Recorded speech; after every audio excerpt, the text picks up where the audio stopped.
Once forbidden, now craved. This is the story of a food that defied its fate. What was once banned, deemed unfit for consumption, and pushed into obscurity has now risen to global fame, becoming a cultural icon and a culinary obsession. How did something so controversial not only survive but dominate the global food scene? Let's rewind to a time when governments outlawed this food, labeling it dangerous, even deadly. Across countries and cultures, it was condemned, too risky, too improper, too unrefined. People whispered about it but rarely admitted to indulging. And yet, in the shadows, it persisted. Generations quietly passed down the knowledge, the recipes, and the defiance.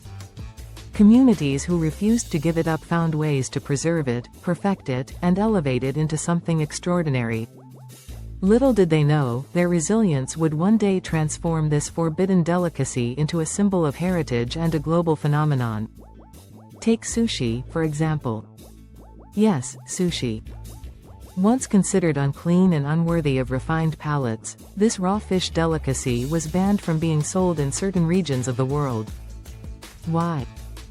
Because it defied the culinary norms of the time, challenging what people thought food should be. Now, sushi restaurants can be found in almost every major city, from New York to Tokyo, from Dubai to Cape Town. Or think about absinthe, the green fairy, once banned across Europe and the United States. It was vilified as a hallucinogenic poison, associated with madness and criminality. For nearly a century, it disappeared from legal markets, until artists, creatives, and curious drinkers brought it back from the underground and onto the global stage. This isn't just about food. This is rebellion served on a plate, a reminder that what's forbidden today might become tomorrow's masterpiece. So, what sparked the obsession?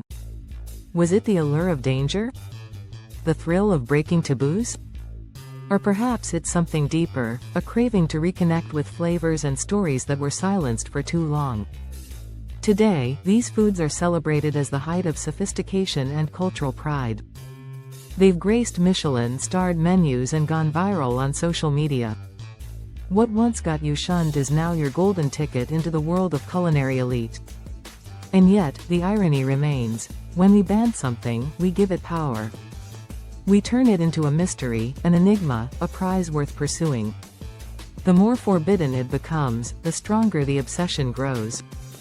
So, next time you indulge in a plate of sushi, sip a glass of absinthe, or taste any dish with a complicated history, remember this. The path from rejection to obsession is rarely linear. It's a battle of preservation, rebellion, and resilience. Because every bite, every sip, carries the legacy of those who refused to let it be forgotten.